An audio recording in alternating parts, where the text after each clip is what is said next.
Assalamualaikum warahmatullahi wabarakatuh. Alhamdulillah rabbil alamin. Wassalatu wassalamu ala asrofil anbiya'i wal mursalin wa ala alihi wa sahbihi ajma'in, amma ba'd.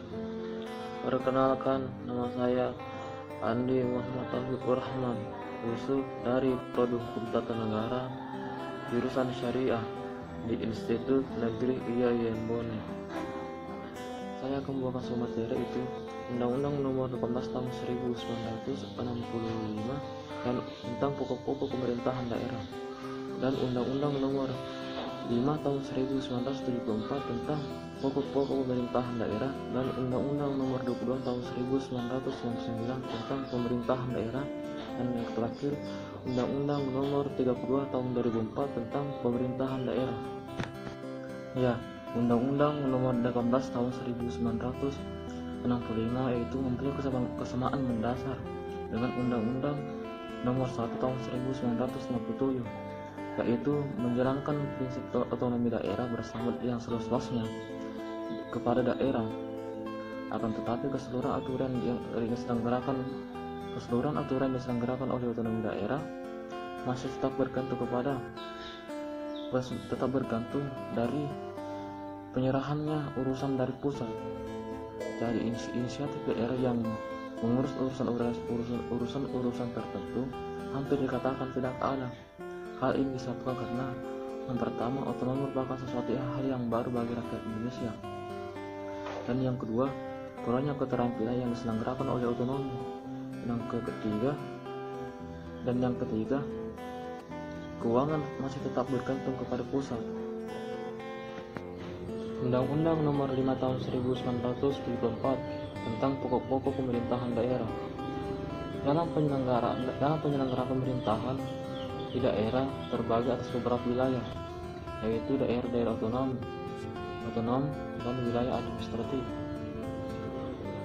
Adanya wilayah administratif dengan kata dibentuknya instansi dari level provinsi sampai kabupaten atau kota. Susunan teritorial daerah ini mengandung sistem bertingkat, seperti provinsi bertingkat ke-1 dan kabupaten atau kota bertingkat kedua.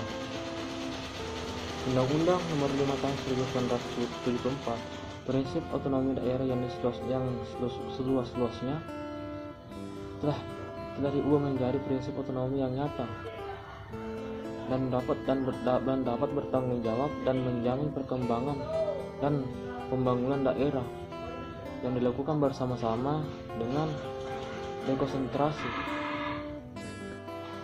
Kemudian Undang-Undang Nomor 22 Tahun 1999 tentang pemerintahan daerah. Undang-undang ini merupakan upaya terus-menerus dalam menata sistem pemerintahan Indonesia yang sebelumnya mengalami beberapa kelemahan dan kekurangan, sehingga menghambatnya demokratisasi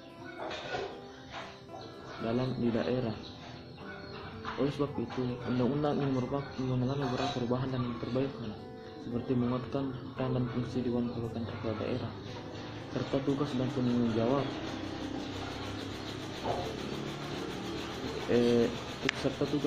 jawab kepala daerah ke Dewan Perwakilan Rakyat Daerah. Oleh karena itu, dan dihilangkannya ketentuan yang memandulkan prinsip demokrasi di Indonesia. Dan yang terakhir, Undang-Undang Nomor 32 Tahun 2004 tentang pemerintahan daerah. Ada 3 alasan perubahan revisi Undang-Undang Nomor 22 Tahun 1999. Yang pertama, alasan hukum berupa amandemen kedua terkhusus kepada pasal 18 Undang-Undang Republik Indonesia tahun 1945. Dan yang kedua, Undang-Undang alasan administratif. Alasan administratif berupa keadaan terlampau luasnya rentang kendali pemerintah terhadap kabupaten atau kota. Dan yang terakhir, alasan empiris berupa keadaan atau kejadian alasan empiris berupa keadaan atau kejadian yang mengganggu kegiatan berbangsa dan berpemerintahan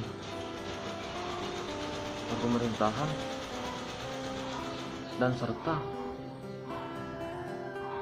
dan berbagai tingkat dan berbagai problematika otonomi daerah.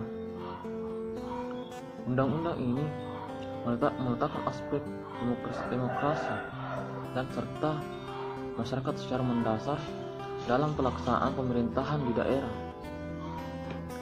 Semoga video ini bisa bermanfaat bagi yang melihatnya. Saya tutup dengan ucapan wassalamualaikum warahmatullahi wabarakatuh.